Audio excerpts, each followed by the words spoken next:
Το έχει κάνει. Υπάρχει τώρα μία νέα μέθοδος και θα δούμε την Πρίνου, την κυρία Πρίνου, να μας εξηγεί το πώς γίνεται, όπου με ημάντες μπορείς να ανορθώσεις χωρίς νηστέρι, δηλαδή το κάνεις και μετά φεύγεις. Παιδιά, το έχω δει με τα μάτια μου, είναι φοβερό.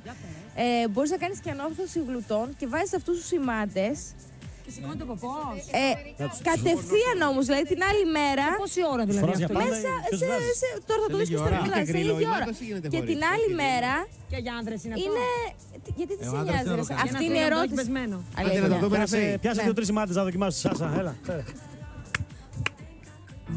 Το uplift είναι μία μέθοδος που γίνεται σε ιατρείο, είναι μη επεμβατική, στηρίζεται σε νήματα PDO, είναι αγκιοχειρουργικά νήματα που έχουν διάρκεια 12 μήνες, είναι απόλυτα ασφαλή γιατί χρησιμοποιούνται εδώ και 30 χρόνια στην αγκιοχειρουργική.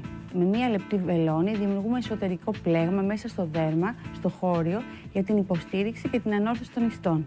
Παράλληλα, η εφαρμογή ενεργοποιεί τους συνοβλάστες για την παραγωγή κολαγόνου. Είναι πολύ σημαντικό να γίνεται σε περιβάλλον ιατρείου, ο γιατρός να είναι πολύ καλά εκπαιδευμένος και να γίνεται σε μια περιοχή που είναι πολύ καλά αποστηρωμένη. Μπορεί το uplift να συνδυαστεί με άλλες θεραπείες? Στην ιατρική αισθητική πάντα συνδυάζουμε θεραπείες. Τα νήματα PDO συνδυάζονται με PRP, με μεσοθεραπεία λιποδιαλυτική, με IPL, με fractional laser, με όλες τις θεραπείες ιατρικής αισθητικής. Οι ιδανικοί υποψήφοι είναι αυτοί που δεν έχουν μεγάλο τοπικό πάχος. Μπορούν να δουν άμεσα αποτέλεσμα με μία επίσκεψη, δεν έχει καθόλου χρόνο αποθεραπείας και δεν χρειάζεται τίποτα να προσέξουν. Η διαδικασία είναι πάρα πολύ απλή, όπως είδατε.